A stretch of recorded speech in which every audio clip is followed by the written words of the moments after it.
এই হলো ফিরাউনের শেষ উত্তরসূরি। এটা আমার কথা না, কমেন্টে দেখলাম তাই বললাম আর কি।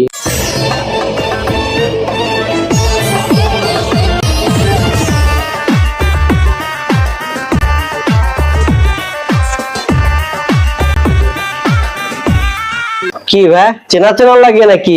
কিছুটা সাজিদ হাসান মাহির মতো লাগে না? লাগা মেনশন সাজিদ হাসান মাহিকে।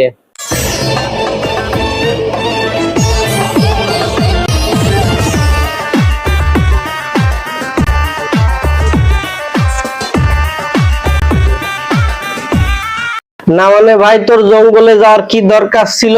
তোরে দেখে জঙ্গলের পশু পাখি তো দূরের কথা, গাছপালাও দেখ কোন সময় দৌড়ে পালায় চলে যাবে।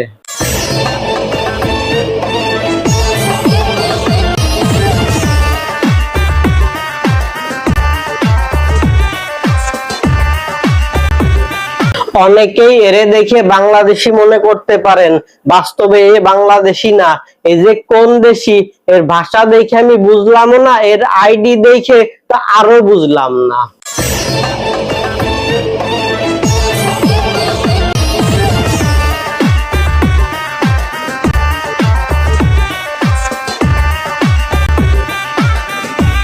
না মানে এই কামটা করলো কি? এত মানুষের ভিতরে এমনি এমনি করে ডান্স করতেছে, এর কোনো লজ্জা শরম মতো কিছু নাই। এইবার রেডি হচ্ছে আমাদের বাংলাদেশি ফেরাউন। গাইস, আমার একটা লিমিট থাকা দরকার, বাট এটা আমার নাই। তাই তুমি চলে এসেছি গুলশান 208 আর আমার ড্রেসটা দেখে কিন্তু বুঝতে পারতেছেন আমি কিন্তু মিশরীয় বাদশা সেজেছি।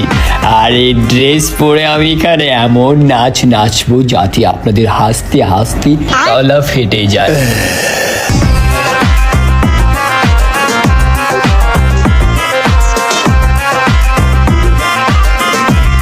না মানে ভাই, এর ড্যান্সও তো কোনো দিক দিয়ে কম যায় না। ঠিক আছে ভাই, তোরাই সুখে আসিস, তোরাই থাকবি, কারণ তোদের তো ব্রেনও নাই, তোদের কোনো চিন্তাও নাই, তোদেরই যত দিনের সুখ। সঠিক বলেছেন। Bye bye tata goodbye गया।